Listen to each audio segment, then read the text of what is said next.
నోట్ల red hand దొరికినప్పటికీ Congress party ideology, ethics, morals బొంగు బోషాడం అని చాలా పెద్ద పెద్ద మాటలు మాట్లాడేటోళ్ళు రెడ్ హ్యాండెడ్గా దొరికినటువంటి వ్యక్తిని ముఖ్యమంత్రిగా చేసినారు.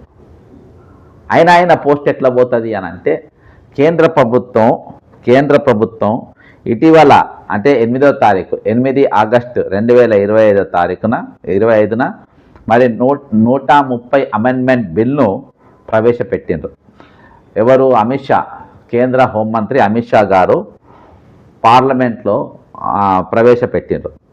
ఇందులో ప్రొవిజన్ ఏంటంటే 30 రోజులు జైల్లో ఉండి అందులో 5 సంవత్సరాల జైలు శిక్ష పడే అవకాశాలు ఉన్న కేసులు ఉన్నటువంటి ముఖ్యమంత్రులు, కేంద్ర మంత్రులు వీళ్ళందరి పోస్టులు పోతాయి.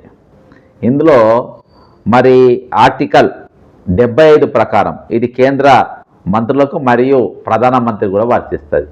అంటే నరేంద్ర మోడీ గారు 30 రోజులు జైల్లో ఉన్నా, లేకుంటే ఆయన ఉన్న సహచరుల మంత్రులు 30 రోజులు జైలున్నా వాళ్ళు చేసిన నేరానికి ఒకవేళ 5 సంవత్సరాల జైలు శిక్ష పడే అవకాశాలు ఉంటే ప్రధానమంత్రి, మంత్రులు కూడా జైలుకు పోయే, వాళ్ళ పదవులు కోల్పోయే అవకాశాలు ఉన్నటువంటి బిల్లు. రెండవది ముఖ్యమంత్రులు ఆర్టికల్ 164 ప్రకారం the state chief ministers and ministers అంటే రాష్ట్ర మంత్రులు మరియు ముఖ్యమంత్రి ఒక ఆర్టికల్ 164 ప్రకారం వీళ్ళు 30 రోజులు జైల్లో ఉన్నా వీళ్ళ మీద ఉన్న కేసులపై ఒకవేళ 5 సంవత్సరాల జైలు శిక్ష పడే అవకాశాలు ఉన్నా వీళ్ళ పదవులు కోల్పోయే అవకాశం ఉన్నది.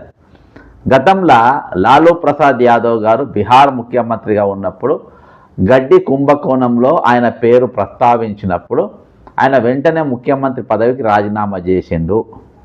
ఇది ఒక చెప్పుకోదగ్గ విషయం.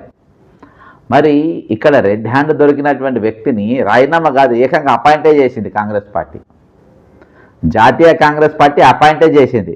ఇక ఈ బిల్లు పెట్టిన తర్వాత ఇందులో a union minister must be removed by the president on the prime minister advice by the 31st day of custody if the prime minister does not resign by then they cease to hold office. ఇమీడియట్గా ప్రధానమంత్రి గారు అంటే ఈయన సంబంధించినట్టు ఏది 75వ article ప్రకారం వెంటనే రాష్ట్రపతి గారికి లెటర్ పెట్టాలి, ఆయన పోస్ట్ కూడా బీకాలి. సేమ్ చీఫ్ మినిస్టర్ గారు at the same level the governor must remove the chief minister or minister based on the CM's advice or else the individual automatically